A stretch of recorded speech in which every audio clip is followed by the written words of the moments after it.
Have you ever been in a relationship feeling pretty good and suddenly your partner drops the dreaded words, "I need space"?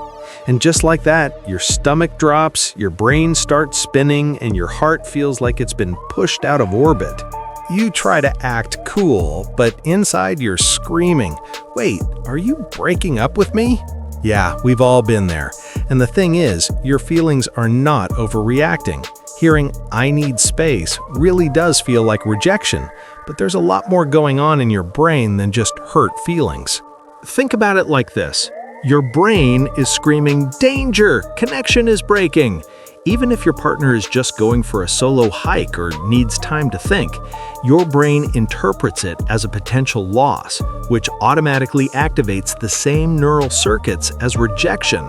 That's why your stomach knots up, your mind races, and suddenly you're analyzing every text, every look, every emoji from the past week. And yes, there's some humor in this, even if it doesn't feel like it at the moment.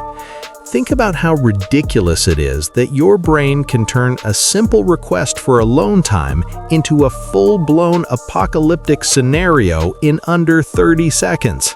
You're not imagining it. Your mind literally does that. It's like an overzealous director in a horror movie, casting your thoughts as terrifying villains. But here's the catch. Your partner asking for space is not necessarily rejection. Most people need a little breathing room to process emotions, reflect, or recharge. Imagine your brain as a smartphone. Sometimes it just needs to go into airplane mode to function properly. Another reason this feels so painful is because it touches on attachment styles. People with anxious attachment tend to interpret any distance as a threat to their bond. When your partner steps back, your brain says, "Emergency, connection at risk."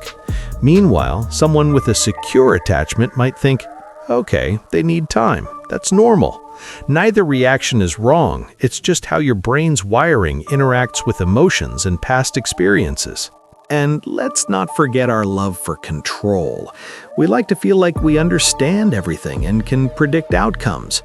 Hearing "I need space" is like being told, "Hey, for a little while, you're not in control." That sudden uncertainty triggers anxiety and can feel like rejection, even though it's just your brain's way of wanting security. Humor can also help. Try picturing your anxious brain like a tiny security guard, frantically running around, waving red flags at every harmless action your partner takes. Laugh at the absurdity for a second, then take a deep breath.